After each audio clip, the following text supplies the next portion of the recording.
Hi, this is Dr. Joe Green, head pastor of Antioch Assembly, located in Harrisburg, Pennsylvania, also the founder of the 2019 movement, and I want to share a couple of thoughts with you. Today's message is going to be talking about the creation of the welfare state, So I'm going to talk about some of the strategies that are employed against the masses, and then I'm going to bring it back to a biblical perspective. So if you look at the current state of affairs here in America, many times recently I've been doing teachings and talks on socialism and how dangerous socialism is, and I can tell or understand that a lot of people either aren't a student of history. We have the younger generations that probably aren't as astute in history as they probably could. Also, when you understand some of the strategies that have been employed to create a certain mindset within our young people and the masses, if you will. So the whole political correct climate is actually created. It's a creation of the globalists, of the one world order ruling elite who are pushing towards a new world order. So what they did is they came up with this thing during the time of the Tavistock Institute. If you get a chance and you look up the Tavistock Institute, it's what's known as a think tank. And what they do is they get these intellectuals who have a globalist agenda, globalist mindset, and they start off and they have their end goal. Their end goal is one world government. That only some people call them the 1%. I call them probably the half of 1%ers that believe that they should rule the world. Again, I'm going to talk about this philosophy from a biblical and historical context. So they came up with what's known as political correctness, and political correctness is a thing to soften people and to take away their integrity, take away their character, and to get them more easily manipulated, being able to be manipulated. And also, I would say malleable. Malleable is a word that basically means just to be able to kind of mold them and shape them into what they want them to be. I was listening to a parent that they talked about how the difference in going to school now in the Northeast and it was years ago. We would go, of course, at the end of the summer, right after Labor Day, we would start school right after Labor Day. But they said some school districts, they started kind of a reacclimation thing. So what they would do is they would start a couple of weeks before Labor Day. They would go to school maybe one day that week, the next week maybe 2 days that week, and then after Labor Day, then they would start full force. But what they were saying is they didn't want to traumatize the kids by taking them from the summer mindset to get back to work at school. And to me, that is just one of the strategies that's being used in order to create these, some people call them snowflakes, very weak and fragile individuals that lack character. And, psychologists will tell you that the millennials and the generation after that, they are the most depressed, the most suicidal, the weakest character generation in a long time. And these are not my words. I'm not trying to insult them. I'm just saying that they have a higher rate of suicidal tendencies. A lot of them are on antidepressants. And I believe that this is a clear result of the strategy that they were employing through what's known as political correctness. They called it critical theory. So they started to criticize every single aspect of the Western Christian culture, and in order to tear down the boundaries. So, and they always create a victim mentality. So what that victim mentality says is that there's always a victim. So if you're black, the white people are victimizing you. If you're gay, straight people are victimizing you. If you are a woman, the males are victimizing you, and they'll tell you that throughout the ages, they'll even say that the Bible is a misogynistic book that's based on a matriarchal system, and they say this to you for you to denounce the Bible, basically, or to say, yeah, we got to go against these social norms. So anyway, they have this critical theory, also known as political correctness, which is why President Trump is really throwing a monkey wrench in their plans, because he's really abolishing political correctness. And like I said, I don't think I'm not a big fan of just being rude any chance or trying to hurt someone's feelings. But when you understand the strategy of the people that have a certain agenda to push, then you understand that political correctness is one of their strategies. Okay, so political correctness, they're trying to soften the generations to make them easier to manipulate, more malleable, less able to stand on their own, and less independent. I'm sorry. So I'm going somewhere with this. So what happens, because they created that kind of environment in people, now they introduce socialism, which has been introduced before, but socialism is really taking root, and most millennials and the generations after are big fans of socialism, because basically they've created this environment of this victimhood mentality, this entitlement mentality that says that you should go to college for free, you should have free health care, everything should be free. And guess what? This guy across the way who has a whole bunch of extra money, he's the bad guy, and those are the guys who's the problem. So you need to take some of his money away and give it to somebody else. And so this is all, this comes full circle, which is why socialism is being so easily accepted nowadays. Bernie Sanders won, and he was a very popular candidate. And because he was saying things like, college should be free for everybody, healthcare should be free for everybody, everybody deserves, like Oprah, you deserve a car, that kind of mentality. But at the end of the day, that's socialism, and it's not realistic, because there's nothing free in this life. So even if my kids go to college for free, they might not pay for it, but it means that somebody else has to pay for it. It's the same as me going into a store and shoplifting. I could walk in and grab a steak, or grab a chicken and walk out of the grocery store with it, and I can tell everybody, look, this steak was free, the chicken was free, I didn't pay for it. But yet everybody else has to pay for it, because now the store has to recoup their losses, so they're going to up the price, or put more something else, somehow or another, somebody else is going to pay for it. So wealth is not just evaporated or created, it's transferred from one place to another. And that's what socialism is based on. It's based on this idea that people are entitled, and they think that things should be free, but nothing is ever free. Somebody has to pay for it. So now let me take it a step further. So we're talking about socialism. We're talking about how they're really pushing socialism, because socialism is just a system that prepares the masses for communism, and communism is the governmental system of the one world government, the New World Order. And so the more they implement socialistic policies, and they do it under the guise of humanitarianism. So, they'll give you an example of one person who got cancer, and they were really sick, and isn't it unfair that they don't have medical treatment, that everybody should have free medical treatment, that you should go to the doctor and you should never have to worry about paying for it? There's a reason why things are expensive.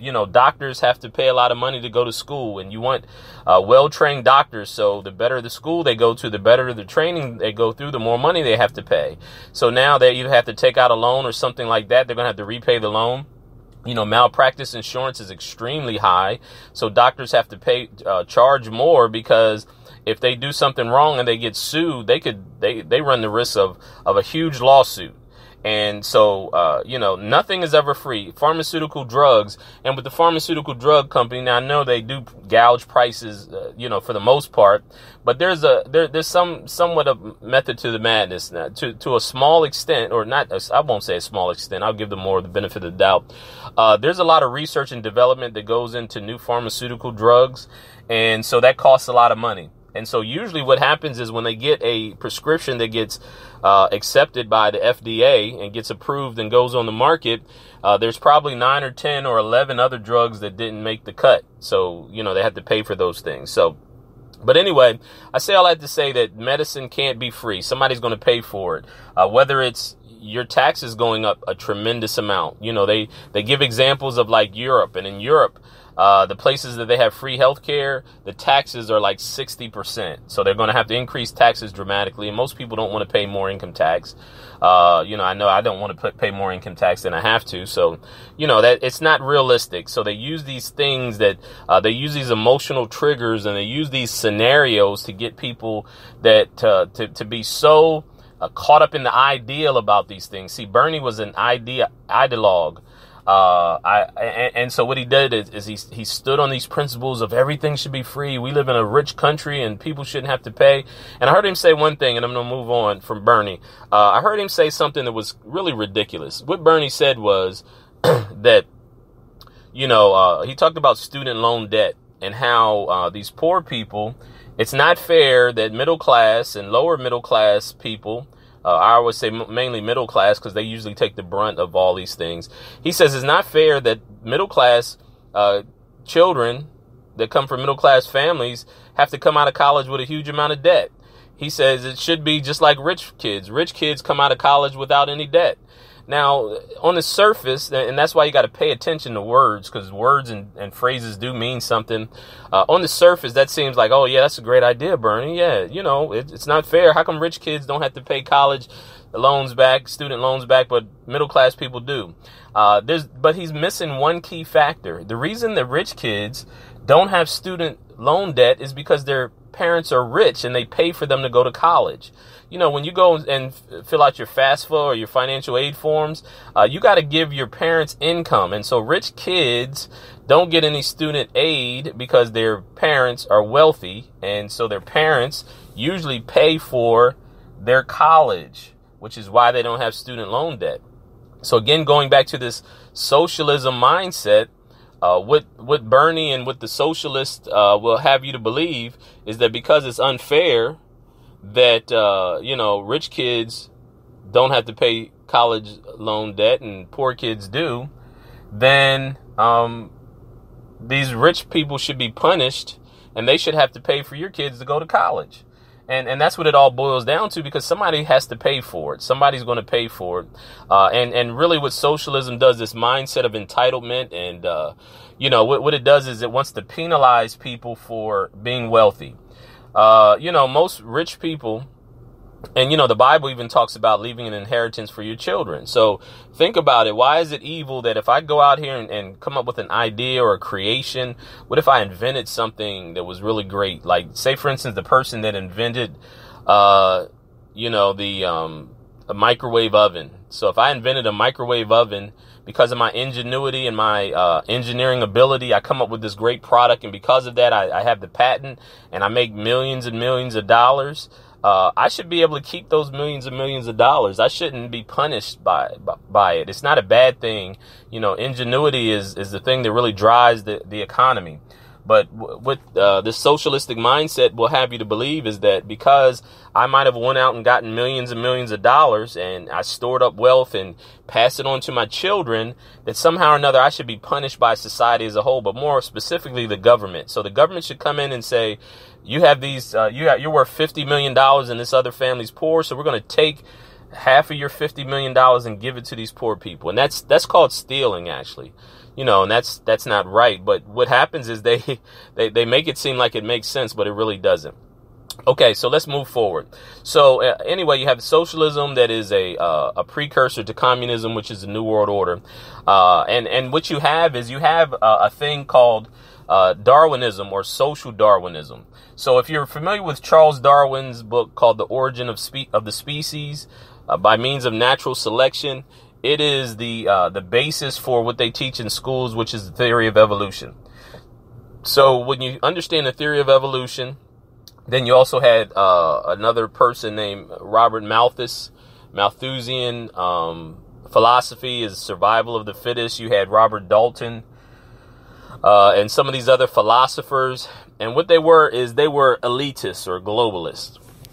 And so what they believe is that some people are better than others. So with Charles Darwin's theory of evolution through means of natural selection, it was the basis for racism. And what do I mean by that? So because Darwin came up with this idea that man evolved from apes and that some races of people are more evolved than others, that's the basis for racism. And then you have this thing called social Darwinism.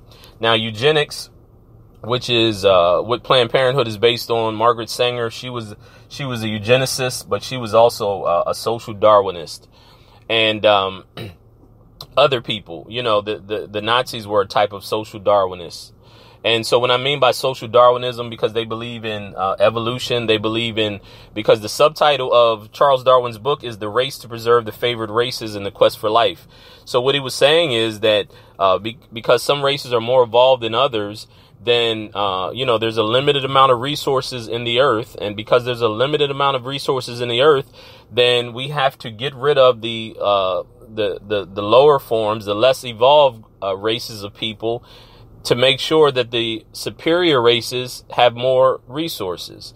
You know, Margaret Sanger called them human weeds. And so what she was saying was that the human weeds choke out all of the resources for the more superior races. And because of that, we have to reduce the population of these inferior races. That's what that's based on. The Nazis, they were trying to develop a super race. And so the same people, the same philosophy that funded the Nazis in Germany also funded the eugenics movement with Margaret Sanger. And so you had, in the 18th century, I believe it was, the end of the 18th century, beginning of the 19th century, you had a population explosion in the earth because you had certain technologies, you had urban areas being developed.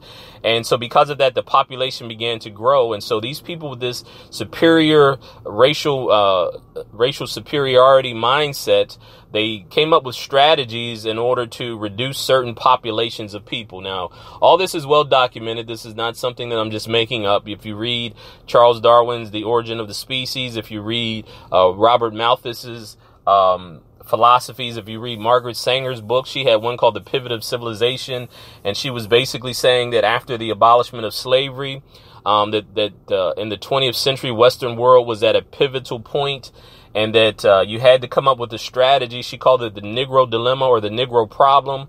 She said that we have to come up with a plan to reduce the population and discourage procreation of the inferior races. That's what she said in her book, in her writings. And so the philosophy was twofold. So part of it with social Darwinism is that because certain people are part of the inferior racial class, that's all they are. They can't get any better. And if you understand what the N-word, and I'm really opposed to people using the N-word, if you know what I mean. Black people use it as a term of endearment, but they don't want to be treated like one, which is unfortunate that you want to be called something, but you don't want to be treated like one. So the idea was when people called you the N-word, it meant that you were inferior class of people, a person, and that you could never evolve to the next level. You can never get any better. So they believed that they were stupid. They were social deviants, that they had no morals, and that they were just worthless people. And so they said that they wanted to keep a few of them around, just enough to help the superior races, so you need somebody to tend the gardens or take out the trash or things like that, or to make money off of. So they wanted a certain amount of them kept around, but the majority of them, they wanted them done away with, which is what the whole abortion industry in America is based on. It's based on eugenics and social Darwinism. So then they also came up with, starting in Europe, but more specifically in England, and then it spilled over into America, that the welfare system was based on social Darwinism. So they set up a strategy in the welfare system that was never meant to build people up and encourage them to go to the next level. It was created in a way that keep people dependent upon the welfare system, which is run by the state or the government. And so when you tie that into socialism is, it just increases governmental dependency. And so people never are independent. They never go out and have any type of ambition to do better, to achieve great things.